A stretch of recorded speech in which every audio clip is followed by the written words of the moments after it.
Yes, I mean, there are, actually we now know that there are many more creatures about the size of Quetzalcoatlus, not necessarily bigger, but there were a great number of different species right at the end. And it's interesting as to why that should be, that the pterosaurs from their heyday, where there were a great number of different species, started to decline about the beginning of the Cretaceous, which is the last of the geological periods of dinosaurs. And it may be that the only place that they could actually outcompete with the evolving birds was as huge gliders. So strangely enough, the mid-sized pterosaurs, the pterosaurs the size of thrushes and pterosaurs the size of eagles, became much rarer, and it was these big ones which survived to the very end. But even in evolutionary terms, that strategy failed as well eventually. Was that because the competition from the birds was just too intense? Who knows, but it is true that they died out at the same time as the dinosaurs and a great number of other creatures on this earth, with the catastrophe which most people think these days was due to a comet crashing into the earth. I mean, where are you on that, just briefly? Where are you on the comet, the meteorite theory? There are problems about the meteorite theory, because the problem is not why animals disappeared. The problem is, why did they survive? See, why did the birds survive? Why did crocodiles survive? Why did turtles survive? Why did the early mammals survive? So it's not quite as simple as you might say, but it's a complicated debate. Okay.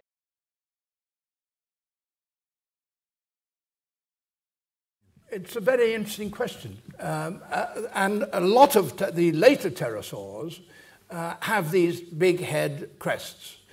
And it is also true that the development of the big head crests also coincided with the development, the evolution of the later pterosaurs with the shorter tails.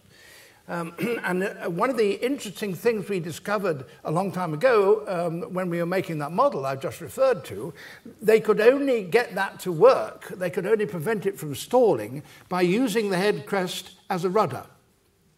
So certainly as far as that was concerned, that demonstrated that they really did have an aeronautical function. But whether or not that accounts for the whole thing is doubtful, because it becomes very big in some of these animals, and the general thought is that it may well have been brightly coloured. What colours they were is entirely imaginary, but what the bright coloured and were used in display, as birds, of course, use their wings in display.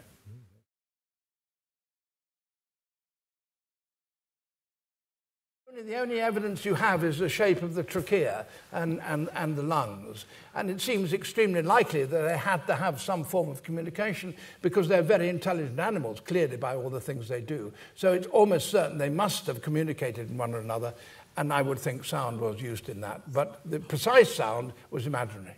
I mean, David, I'm interested in that. You mentioned a couple of times in the film there the size of their brains and how important that was to flight, because they weren't aerodynamically that sound. So in a way, that compensated all the small movements and adjustments they had to make in the air because of the size of their brain. That is the thought, that in fact the mechanics of flight, it requires so many controls, as we know from aeroplanes, and these were much more versatile than aeroplanes, that they had to have considerable brains, and that's borne out by the size of the brain, of the cranium. Mm. Yeah.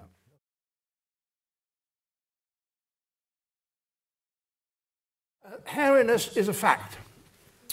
In one of the later pterosaurs, called Saurus pileatus, I think, has got evidence of fur.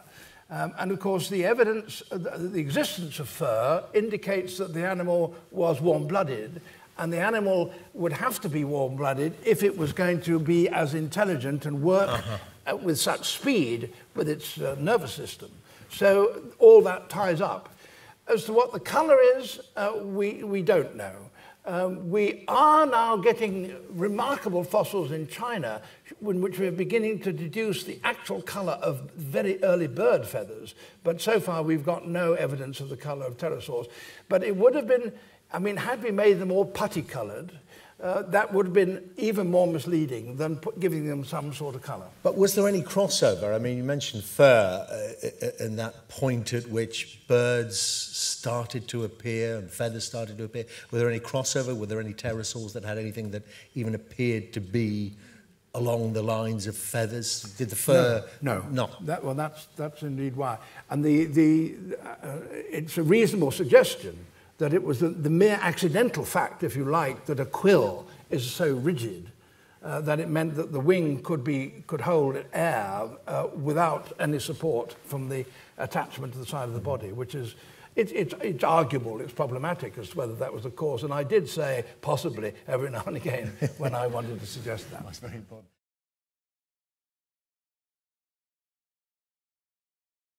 Theory is forward by Professor Chatterjee, which we, in the longer version, allow him to explain in more details. But it is very controversial. But the notion that these wonderful things also had a spinnaker was very attractive. So but we did explain that was very, very conjectural. So following on from that question, what was going on beneath the surface? Yeah, well, that indeed is the problem. The pterosaurs had to live, I mean, they were big animals. They couldn't just live by catching small flying birds. They were in the air, which the birds could probably outfly them anyway. So they had to get their food on the ground. And the number of places where you can get, if you've got your wings tied to your knees, as it were, you can imagine, it was difficult to get to wade in water, and you have to compete with birds who don't have that attached to their legs, whose legs are entirely free. So the birds are going to get there first, which is one of the reasons why possibly that at the height of their evolution they were outpaced by birds, and the medium-sized wading pterosaurs and so on disappeared and left it to the carrion feeders like Quetzalcoatlus.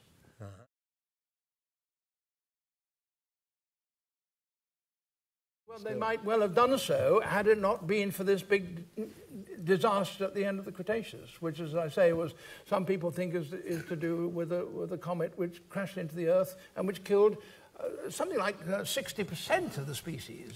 So maybe there was this young pterosaur going to evolve into something else that was cut off and nipped in the bud just before it took off, as it were.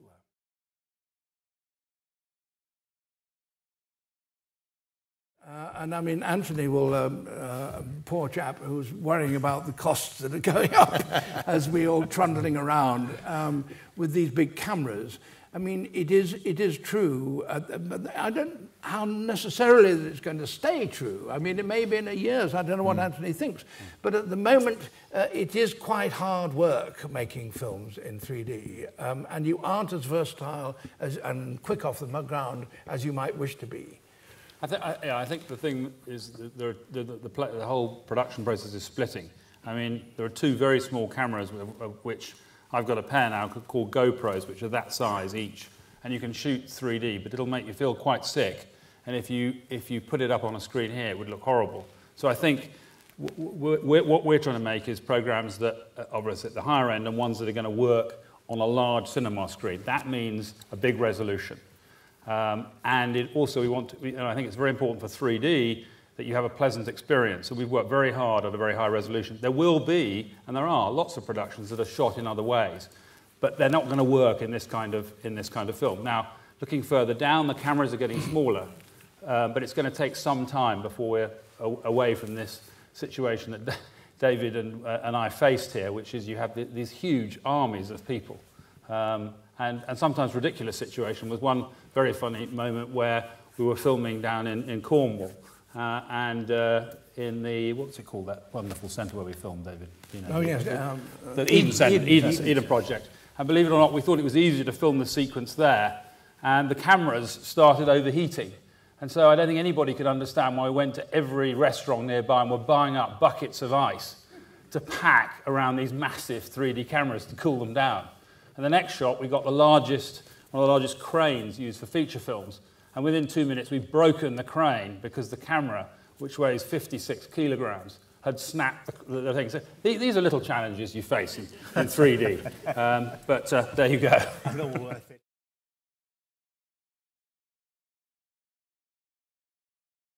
Smellies. Yeah, we mentioned Sam. Did he? Yeah. I don't know beyond Smellies.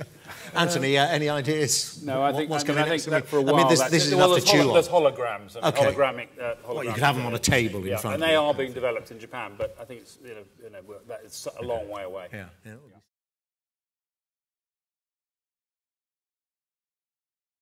Got The Bachelor King, or is that already in the can? No, that's being filmed at the moment. Okay.